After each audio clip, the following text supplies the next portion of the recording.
Welcome to the Soul Side Talk Show. I'm your host, David J. Dill. Brothers and sisters, it's time to really dig in hard on how we see this world. Have you been following the episodes for the past few weeks, dealing with this world as if it were a matrix?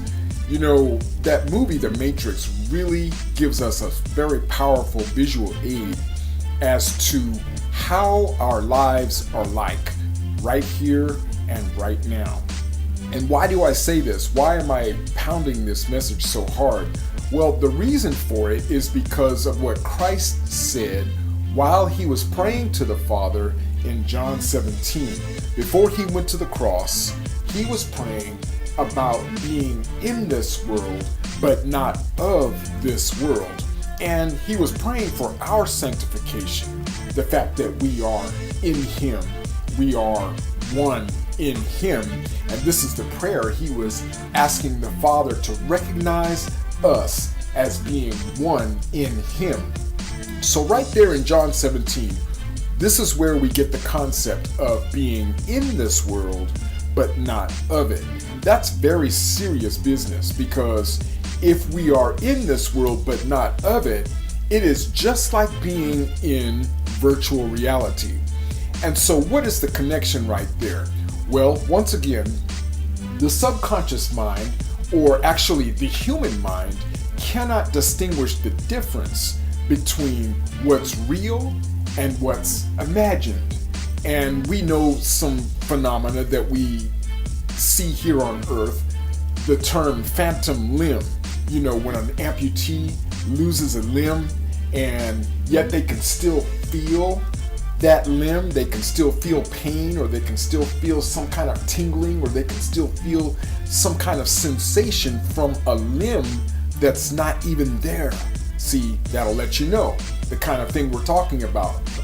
There have even been situations where surgeries, they've actually done what's known as placebo surgeries. I'm talking about patients who, for example, they injured their knee and they were told they were going to have an operation, and they were actually sedated. When they woke up, they saw where certain incisions had been made by the surgical team, and they were told that they actually had surgery when in fact they had not had surgery. But because they believed they had surgery, they began to experience a healing in their knee. We actually create what we believe. That's how powerful we are. That's how much like God we are. These are God-like attributes that are the truth of our being. And when we know how to properly govern our minds this way, we will produce the results that we're after. Now, if we do not govern our minds properly, if we don't govern ourselves accordingly, you know that phrase, govern yourselves accordingly. If we don't, we're still going to produce whatever we're believing. The problem with that, of course, is we're believing for the negative option. And because we have believed in the evil possibility, what happens? We created it with our own God-likeness. Now, this is a very important point to understand about the fact that we cannot distinguish the difference between what's real and what's imagined. The mind treats it exactly the same way. It's the same as when we are dreaming at night. When we are dreaming at night and we are experiencing that reality, that thing is real to us while we are in the dream. And sometimes we don't even know we're dreaming until what? Until we wake up. See, so these are just examples of what that scientific principle is saying. The fact that the mind cannot distinguish the difference between what's real and what's imagined. Why am I pushing this point so hard? Brothers and sisters, it's because of what Christ said. The fact that we are in this world but not of it. So which one is real and which one is imagined? Well, we believe that because of what we see, feel, and touch, We believe because of what we experience in this world while we are not asleep, we believe this world to be real. Okay, well, what's going on in this world?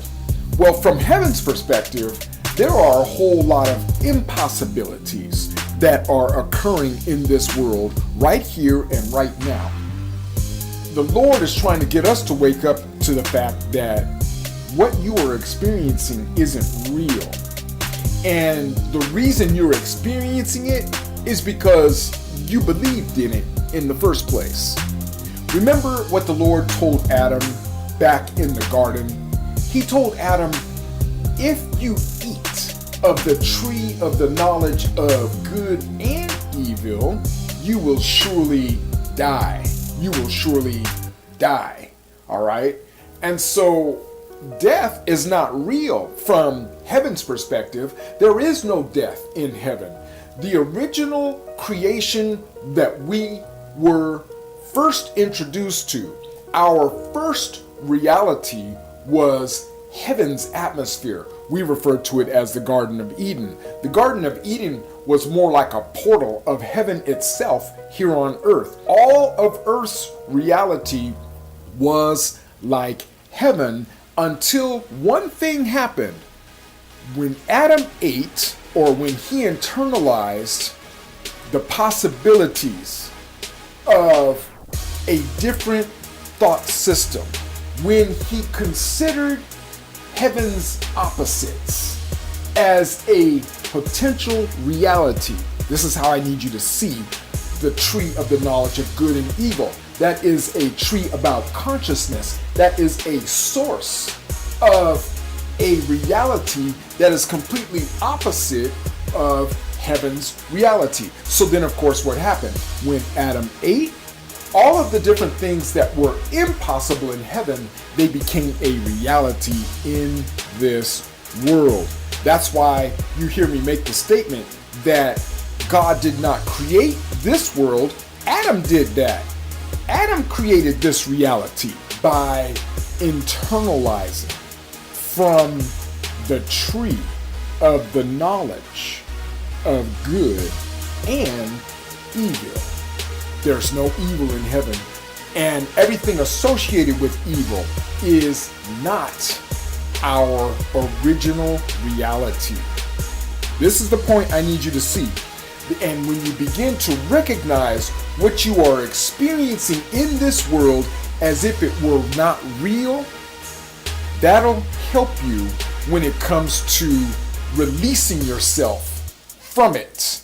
That'll help you not give your life energy and strength to it. When you recognize something isn't even real, it's easy to forget it. When you recognize that something isn't even real, you begin to treat it as if it is meaningless. You understand what I'm saying?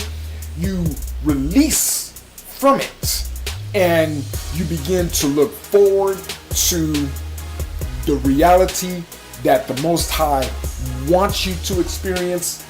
And this is where we are. This is where we are in our discussion of forgiveness and the miracles that it produces. Remember, we discussed earlier that miracles are really only a activation of truth in an unreal situation. Okay? We miscreated a lot of things with our faulty beliefs.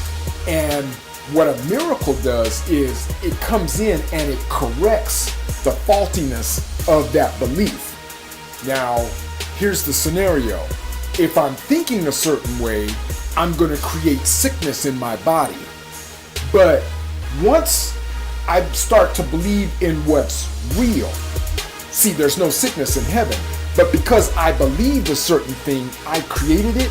But now what I'm doing is I am repenting. I am changing my mind. And now because I am changing my mind on what I'm actually believing, I'm now about to create a different reality. Which reality am I creating? Well, I'm creating the original reality that I was born into. The first reality that the Most High introduced us to. was heaven itself. The atmosphere of heaven itself. Everything that is like heaven is supposed to be our reality here and now. We have the choice. We have the ability to say, thy will be done on earth as it is in heaven. This is how he taught us to pray. And so when it comes to the activation of miracles in our lives, hallelujah, when it comes to being able to activate a miracle, the first thing we have to do is what? Recognize what's not real. Recognize what's not real. Well, wait a minute. I'm feeling all kinds of symptoms in my body. I'm experiencing this and that and the other. Well, yes, that is in a what? That is in a virtual reality. That is in a fantasy world. Yes, you're experiencing it. However, you are now about to believe in what's real. You've been believing in what's fake, and because of your belief in what's fake, you created it. Now you're about to believe in what's real. What the Lord said to those blind boys who asked him if he could heal them, he said, do you believe that I'm able to do this? They said, yes. He said, all right then, according to your faith, be it unto you. Matthew 9:29. So your faith and how you use your faith, how I use my faith, is an integral part as to what our next reality is going to be. And brothers and sisters, if we keep believing in heaven's impossibilities, that's going to be our experience. Hallelujah. Just to know that helps us to understand how to begin governing our minds accordingly. Governing our minds properly is the most important thing that we will do in this life. The things that we see going on in this world don't occur in heaven, but because this is all we've ever known, it takes a minute to begin adjusting our minds according to heaven's reality. And that's what this ministry is about. It is a mind healing ministry. Brothers and sisters, I'd like to thank you for your attendance on this particular episode. Look for a follow-up, part 2 to this episode. I'll be posting it very soon. May the Lord richly bless you.